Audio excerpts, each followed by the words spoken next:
ವೃಕ್ಷವದು ಕೈ ಬೀಸಿ ಕರೆಯುತ್ತಿದೆ, ನನ್ನ ಬಳಿ ನೀವು ಬಂದು ಬರೆಯಬೇಕು ಇಂದು ಆ ನಿನ್ನ ಸುಮಧುರ ನೆನಪುಗಳ ವೀಕ್ಷಕರಿಗೆ ತಿಳಿಸು ಇಂದು ಅಂತ ಹೇಳ್ತಾ ನನ್ನ ಈ ಬ್ಲಾಗನ್ನು ಸ್ಟಾರ್ಟ್ ಮಾಡ್ತಾ ಇದ್ದೇನೆ.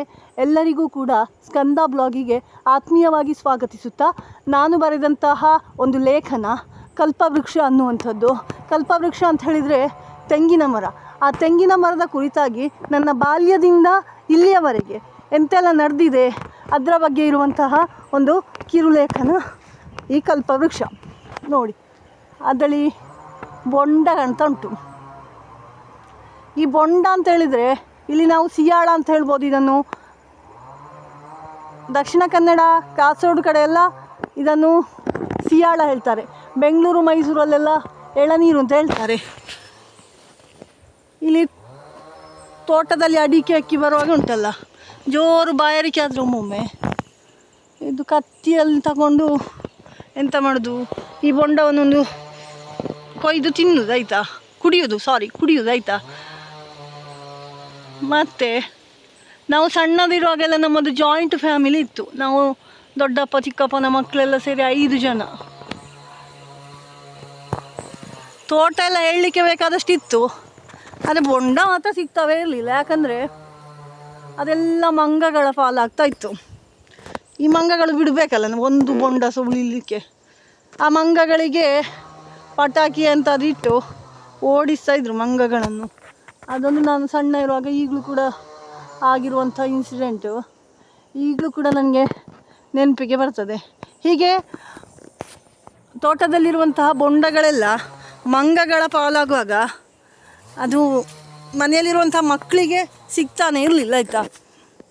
ಆಮೇಲೆ ಗುಡ್ಡದಲ್ಲಿ ನನ್ನ ಅಪ್ಪ ಬೊಂಡದ ಗಿಡಗಳನ್ನೆಲ್ಲ, ಅಂದರೆ ಈ ತೆಂಗಿನ ಗಿಡಗಳನ್ನೆಲ್ಲ ಇಟ್ಟು ಅದಕ್ಕೆ ನೀರು ಹಾಕಿ,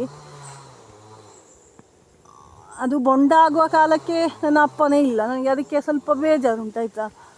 ಮತ್ತು ಈ ಬೊಂಡದೊಂದು ದೊಡ್ಡ ಇತಿಹಾಸ ಉಂಟು. ಈ ಬೊಂಡದ ಮರದ್ದು ಇದೇ ಮರದ್ದು ಆಯಿತಾ. ಅದು ಎಂತ ಅಂತಂದರೆ, ನಾನು ಡಿಗ್ರಿಯಲ್ಲಿರುವಾಗ ಡಿಗ್ರಿ ಮಾಡಿದ್ದು ಇಲ್ಲಿಗೆ ಬಂದಾಯ್ತಾ. ಮದುವೆ ಆದಮೇಲೆ ಡಿಗ್ರಿ ಮಾಡಿದ್ದು ಇಲ್ಲಿ ಮರ ಉಂಟಲ್ಲ, ಅಲ್ಲಿ ಒಂದು ಕಲ್ಲಿತ್ತು ಮುಂಚೆ, ಈ ಮರ ಇರಲಿಲ್ಲ. ಅದರ ಅಡಿಯಲ್ಲಿ ಕೂತು ಯಾವತ್ತು ಪರೀಕ್ಷೆಗಾಗ ಓದೋದು. ಇಲ್ಲಿ ಮಾತ್ರ ಓದ್ತಿದ್ದೆ. ನನಗೆ ಪರೀಕ್ಷೆ ಹಾಲಲ್ಲಿ ಎಲ್ಲ ನೆನಪಾಗ್ತಾಯಿತ್ತು ಬರೀಲಿಕ್ಕೆ. ಹಾಗೆ ಒಂದು ದಿವಸ ಓದ್ತಾ ನಿದ್ದೆ ಹೋದ್ನಲ್ಲ. ನಿದ್ದೆ ಹೋಗಿ ಆಗುವಾಗ ಭಾರಿ ಒಳ್ಳೆ ನಿದ್ದೆ. ಎಲ್ಲರೂ ಮನೆಯೊಳಗೆ ಮಲಗ್ತಾರೆ, ಆದರೆ ನನಗೆ ಮಾತ್ರ ನಿದ್ದೆ ಬಂದದ್ದು ಇಲ್ಲಿ ಆಯಿತಾ. ನಿದ್ದೆ ಬಂದಾಗುವಾಗ ಸ್ವಲ್ಪ ಹೊತ್ತಲ್ಲಿ ನಾಯಿ ಬಂದು ಬೊಗಳ್ಲಿಕ್ಕೆ ಶುರು ಮಾಡಿತು. ಕಚ್ಚದ್ದು ನನ್ನ ಪುಣ್ಯ ಆಯಿತಾ. ಕಚ್ಚುತ್ತಿದ್ರೆ ನಾನು ಎಕ್ಸಾಮ್ ಬರಲಿಕ್ಕೆ ಹೋಗ್ತಿರ್ಲಿಲ್ವೇನೋ.